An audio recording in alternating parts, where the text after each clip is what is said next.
So how you doing? You're good? I'm good. I'm good, sir. Good. Where are you? Are you in the US right now? Oh no, I live in India. Oh, you do? Yeah. What time is it in India? Oh, it's 3:30 in the morning. Hey guys, Oh, what? hey Keith. It's what? It's 3:30 in the morning in the night? Yeah, this. Jesus. Wow. Keith is in India, Andres. Yeah, hey Keith, nice to meet you. Nice meeting you, Elias. How's your day so far? Good. Thank you. Why I was did you about to ask you the same, but it really hasn't started, right? Yeah, it's all cool. So, guys, Home is to be scheduled to release on Oh, here December we go. 10th. So, can you tell me a bit about the songwriting and the production behind this upcoming album? The process or The production and the songwriting process.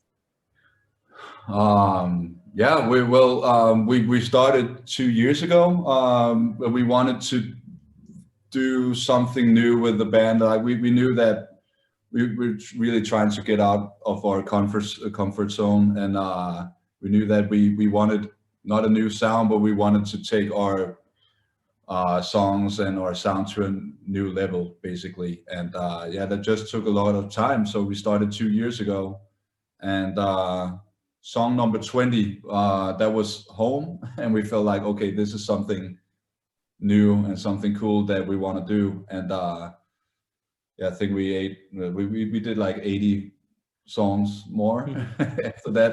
So there's 12 songs on the album out of over 100 songs.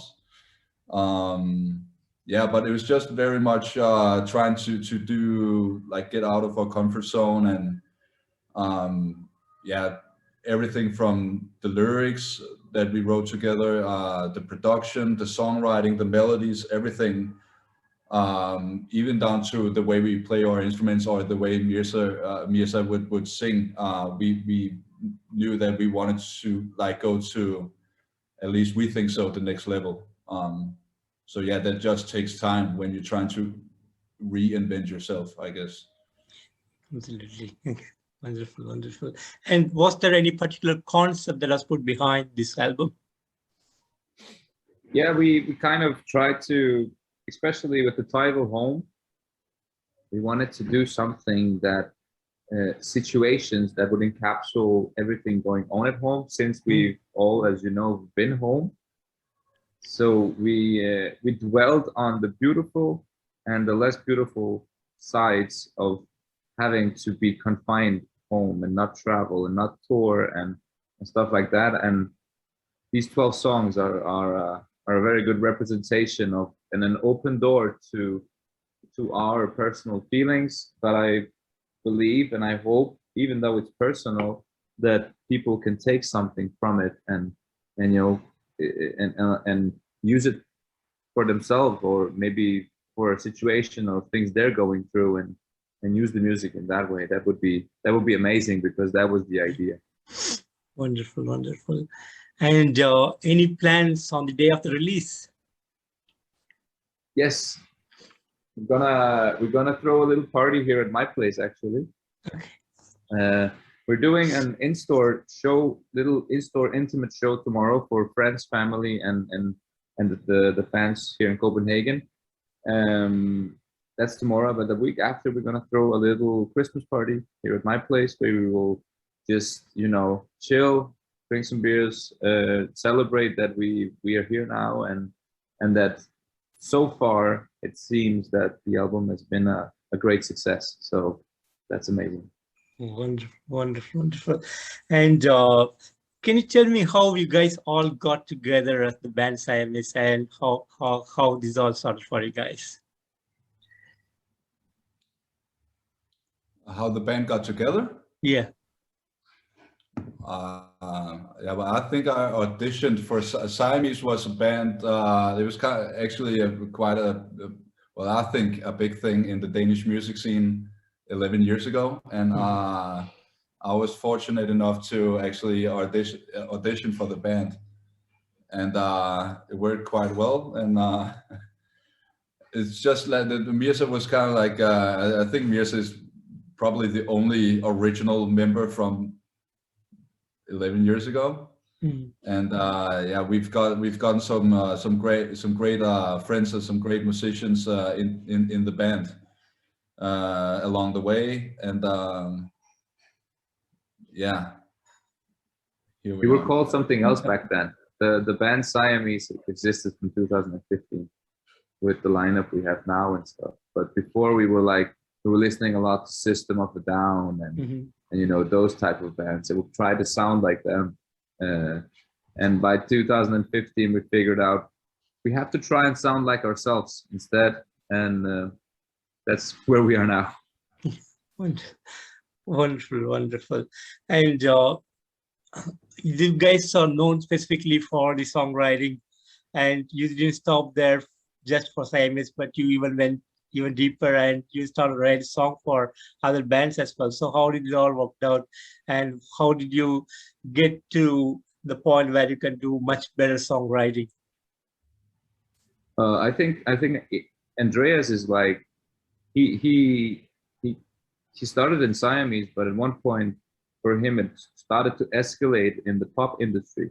He was doing a lot of pop music, and he brought that with him to Siamese, the whole idea of professionalizing everything. And I jumped along on that wagon, and we just evolved it together from there. And Andreas, I think you should tell how you got into pop music. That's your story, but I definitely think like that has helped us to evolve massively, and it has definitely also been a big part of us still being in this band, is that we felt the love of creating songs first and foremost. So it's been very important that we've been working outside of the band.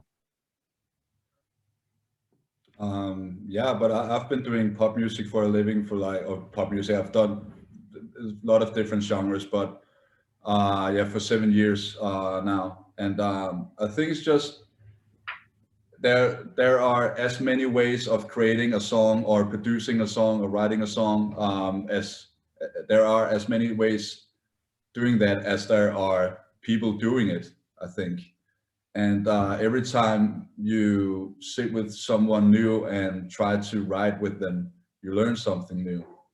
And I think I learned a lot working in London with these people that have done so much.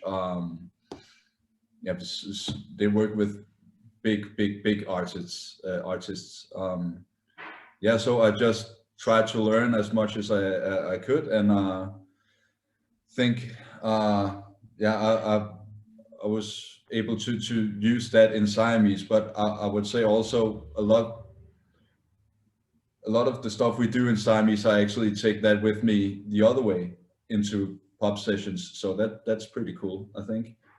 Especially now when rock music is actually in some way coming back into mainstream. That's pretty cool that people actually want to hear guitars in a pop song again.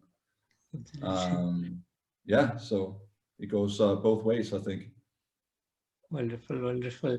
And in the future, would you be doing a more of an experimentation to Siamese, or you'll be sticking to the same kind of genre in the future? We've had this question a couple of times, and I think what we both agree on for now is that we want to keep it heavy and still keep doing that, because that's the music we listen to. We've just this last couple of years, so many good metal albums have come out, especially I believe in our genres, that have influenced us hugely. And if that keeps going on, like if that keeps rolling, we'll just go, you know, I don't know if experimentation is a good word, but I think definitely we'll keep it heavy, and we'll try not to do the same thing twice. I think that's very important for both of us. Wonderful, wonderful. And I know the pandemic is starting again, like with the spread of the disease. So in this meantime, what will be the touring plans for you guys? Right now we have some things scheduled. We already actually been on tour a month ago. we were in the UK playing Mhm. and Germany playing shows, which was crazy and nervous, but also great. For next year, we have a tour with a band called Bury Tomorrow Yeah. in Germany, and then we're gonna actually tour again with Rain City Drive, which we also toured with in the UK. We're just gonna do a full Europe tour, and then we have some festivals in the summer. Fingers crossed, it's gonna happen. We want to come to India. We've actually been asked to come to India as well, but right now I don't think it's gonna happen. But yeah, I think with this record we just want to tour as much as we possibly can to get the word out, and also because it's so great to tour. We love that. Wonderful, wonderful, wonderful. And would you like to share some of the great moments that you had over the years? Some of the great moments. Yeah. You can start, Andres. I think this tour that we just been on, that was a pretty great moment. It was quite weird to be in, let's just call it studio mode for over 2 years, and you're basically just writing music for yourself. And it was really cool to go on tour and meet a lot of people where you actually you realize that there are so many people that are really involved in the music and in the band besides the band.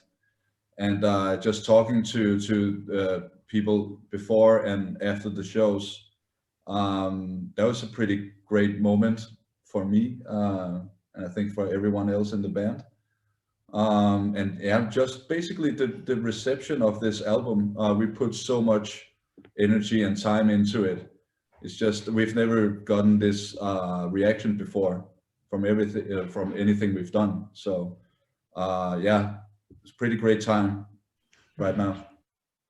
I think for me, I think the first time we hit the 1 million streams on anything, it was like the first song we hit 1 million streams. I was like, I cannot believe that without cheating and without anything, I didn't even, there was just 1 million people listening to this song. That was a high for me for a long time. And after that, of course, we did some tours. This tour was very good. I will never forget the reception we got when we played in Japan. That was also like one of my favorite tours and favorite moments of my whole career. It was just Japanese people are very, very, very nice. Wonderful, wonderful. And Siamese is well known in Denmark as well as around the world, and it's very successful for you guys. So, what would be some of the biggest dreams that you still have and you want to aspire in your life? Hmm. I think For we just me, want to keep growing, and I think playing festivals are, I think, hopefully the next step for us. yeah, I agree. I think reaching that point where you can play festivals, even if it's in the daytime, would be a natural, hopefully realistic step for us. But I also hope that my biggest fear, I can actually turn it around a bit and say my biggest fear sometimes is that I run out of creative ideas. So like what I really, really hope for in the future is that we can keep doing this, like a lot of people who've interviewed us are like, wow, I'm very surprised about your sound. I'm very surprised at what you're doing. I want to keep that. It would be very nice if we can keep surprising people in the next 10 years as well. So that would be my two. I agree with Andreas. Festivals, it would be so nice. It would be a good step. And then also keep being very creative. Wonderful, wonderful, guys. And finally, what would be the message that you want to give to the fans around the world? For my sake, Andreas talked a bit about it already, but if I wanted to convey one message is that we are very, very happy that our music matters to people, that our music seems to touch people and convey people and get through people in a way that we never thought possible when we were sitting in a studio in Copenhagen and just busting our asses off to create something we were satisfied with. So having people that connect to our music, that is very important to us, and thank you to anybody who feels that way about our music. Agreed. Wonderful, wonderful. And guys, thank you so much for giving me this opportunity to interview you today. It was a real pleasure talking to you. And thanks for the amazing music that you guys been doing over the years. It's a real pleasure hearing you guys. And I wish you and each one of the band members all the success. And hope to see you guys soon on the road. Thank you so much for staying up so late to talk to us. I really appreciate it. That's amazing. Thank you, Keith. Thank you. Take care of yourself. Take care. Bye. Yeah, bye.